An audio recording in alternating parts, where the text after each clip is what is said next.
There's a kind of question that football federations almost never have to answer in public. Not who should start, not which formation to use, not how to rebuild after getting knocked out in the group stage. A completely different kind of question. One that goes to the very heart of what sport is for, what it owes to the world it exists in, and where the line sits between football's role as something that brings people together and its role as something else entirely. The question is this: should we even go? In the first weeks of 2026, that question was asked publicly and seriously to three of the most powerful football associations in all of Europe: Germany, the Netherlands, and France. Three nations that together have won the World Cup 4 times, reached the final 8 times, and produced some of the greatest players and moments this tournament has ever seen. Three nations whose love of football is so deeply woven into who they are as countries that the idea of them skipping a World Cup is, for most fans, simply impossible to imagine. And yet the question was asked in newspaper interviews, in official petitions, in federation meetings, in government press conferences. It was asked formally and seriously, with real people putting their names behind it and real institutions supporting it.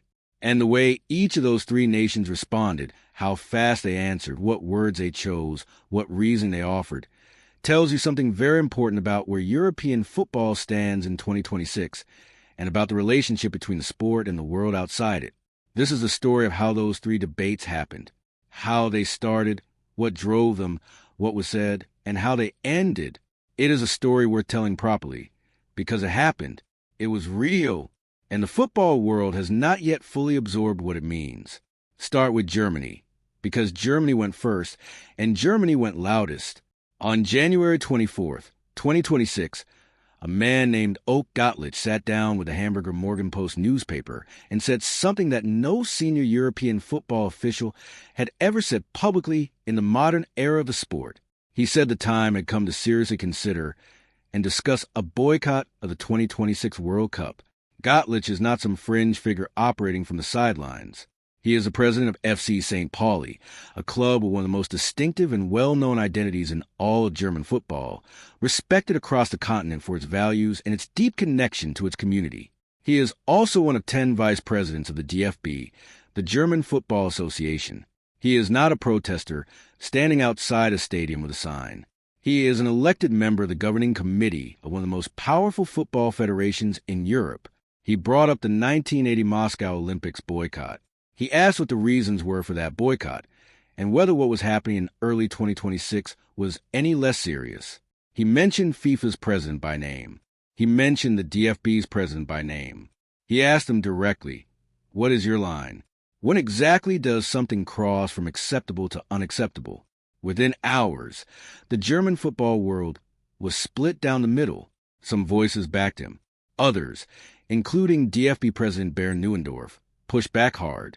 The federation announced it would hold a formal executive committee meeting to discuss the question. That meeting took place. It is on the record.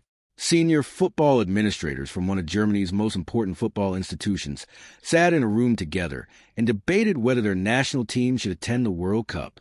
What was said in that room, what arguments were made, which way people were leaning before the vote, all of that remains private. What was made public was the result.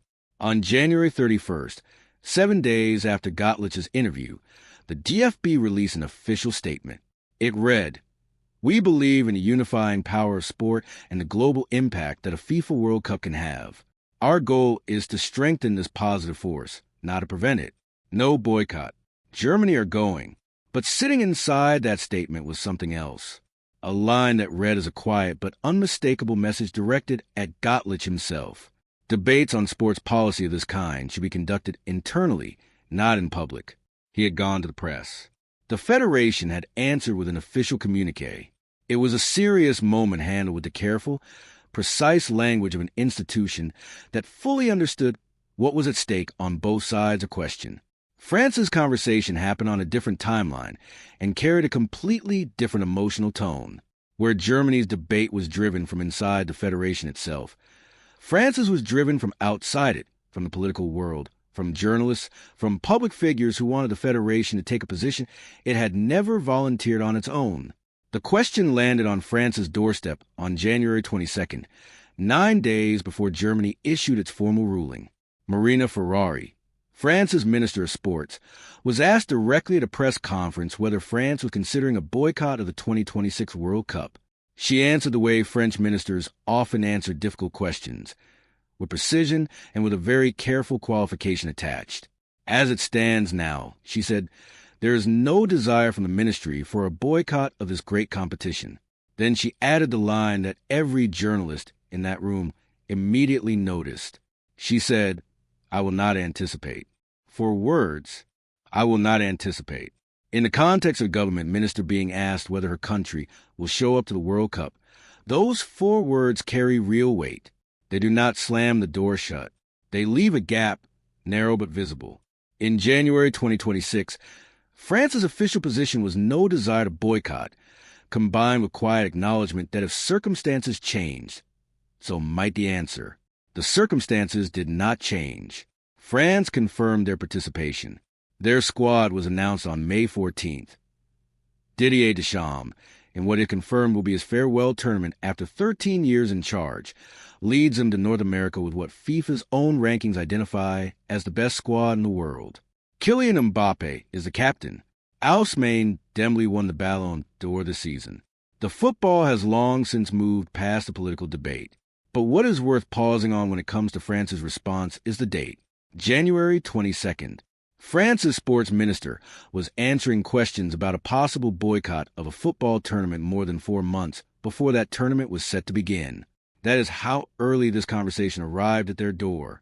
And the fact that a sports minister of one of the world's greatest footballing nations had to stand at a press conference and address it directly on the record in public tells you something about the atmosphere surrounding this World Cup that no amount of confident messaging from FIFA can cover up. The Netherlands is a third story, and in many ways it is the most layered of all 3. It did not begin with a football official. It did not begin with a government minister. It began with a journalist. Toine van den Dungen is a well-known name in Dutch media. He is an investigative journalist and documentary filmmaker with a long track record of using public campaigns to push political conversations forward. He launched a petition. He put his own name to it. He made a direct and clear argument.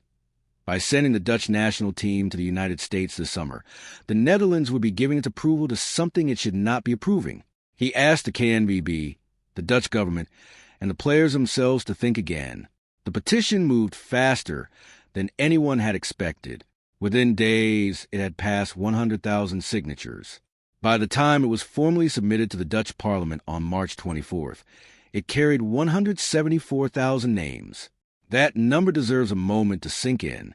174,000 people in a country of 17 million actively put their names on an official parliamentary document asking their national football team not to attend the World Cup. That is not a reaction on social media that fades by the next morning. That is a real, organized mobilization of people.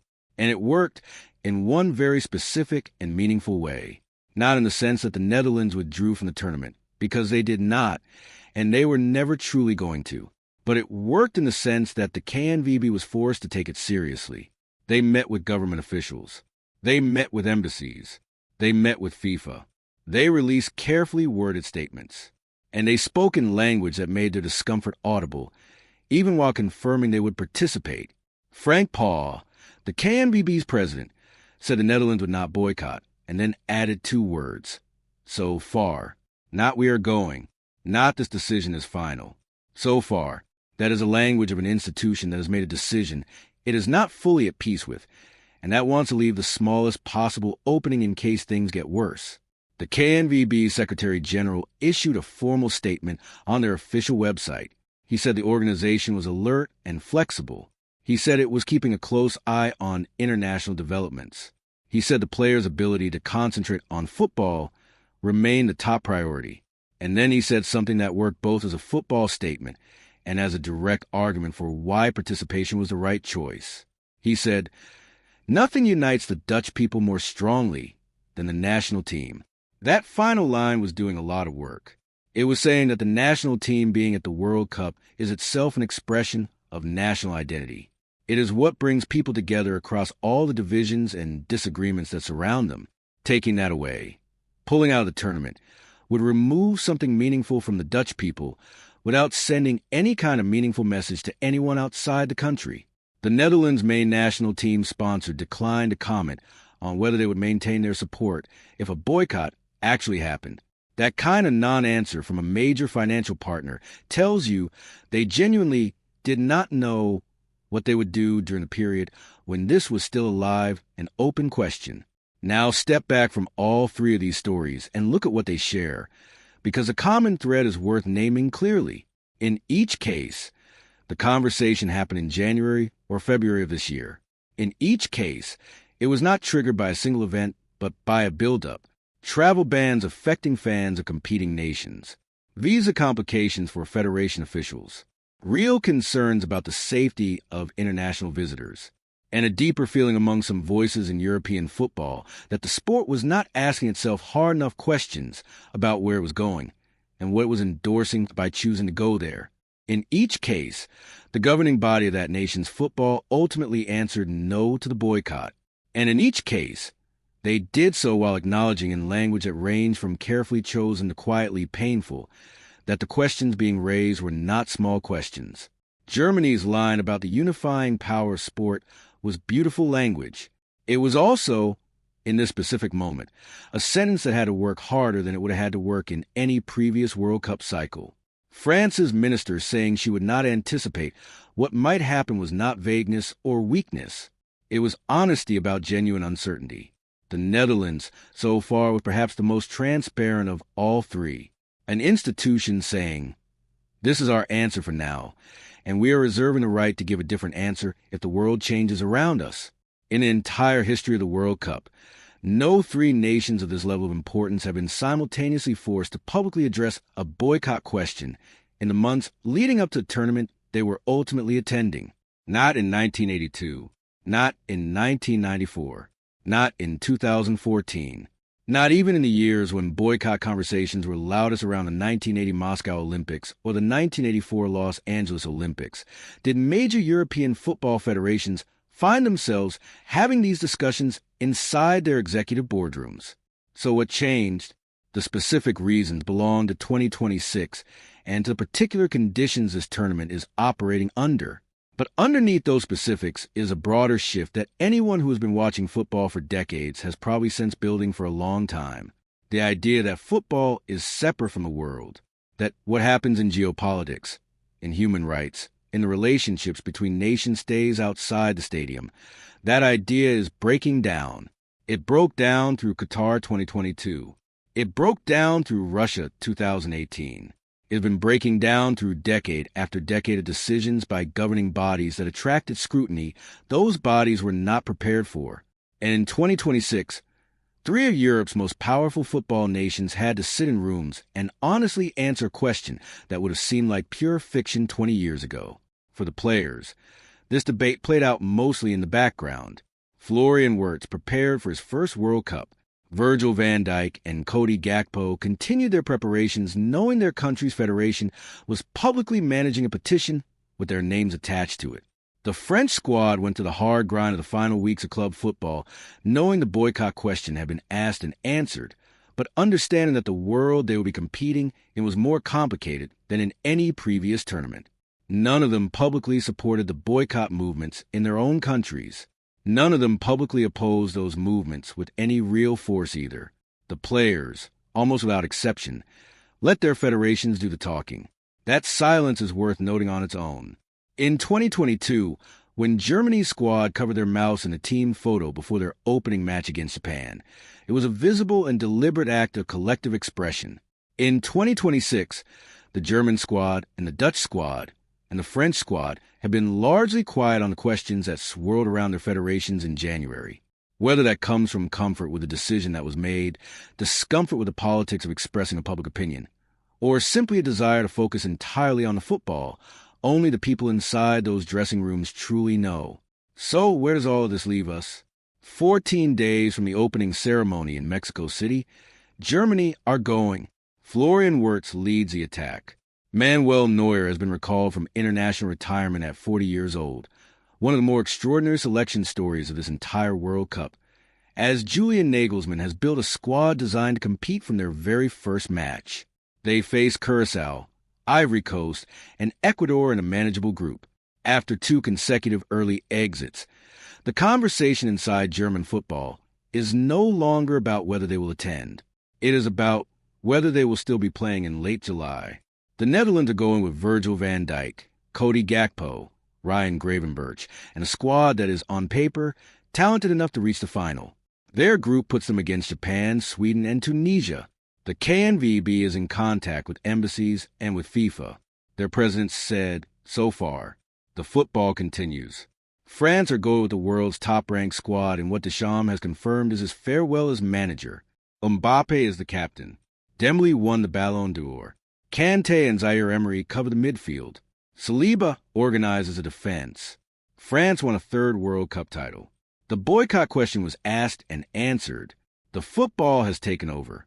3 nations, 3 conversations, 3 outcomes that were, on reflection, almost structurally impossible to avoid, because FIFA's rules and the financial architecture of international football make it close to impossible for a federation to formally withdraw from a scheduled World Cup without something truly extraordinary happening first. But the conversations that took place on the way to those outcomes were not nothing. They were the football world doing something it does rarely and reluctantly, looking at itself in the mirror and asking whether it likes what it sees. Not everyone liked the answer. The 174,000 Dutch signatories did not like the answer. Oak Gottlich, who raised a question in Germany and was then told by his own federation to keep such debates internal, did not fully like the answer.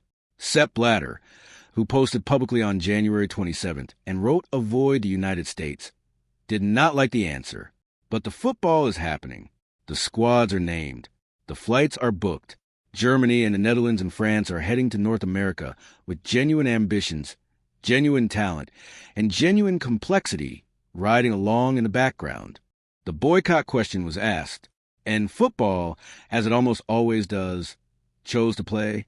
I would genuinely like to know what you think. Was the right decision made by all 3 federations when they chose participation over protest? Or is there a part of you that believes football missed something important this winter? That the conversations that happened behind those closed doors should have reached a different conclusion? There is no clean answer to that question. But it is exactly the kind of question that people who have truly loved this game for decades deserve to sit with seriously. Leave your answer in the comments. I read every single one. And if you were one of the 174,000 Dutch signatories, or if you were following the German debate closely from the beginning, tell me what you felt in that moment when your federation confirmed they were going. If this kind of football journalism is worth your time, a like helps more than you might think. Subscribe if you want to follow Germany, the Netherlands, France, and every other team in this tournament all the way from June 11th to July 19th. 14 days. The question was asked. The answer was given. Football at this scale is never just a tournament. It is a moment in time.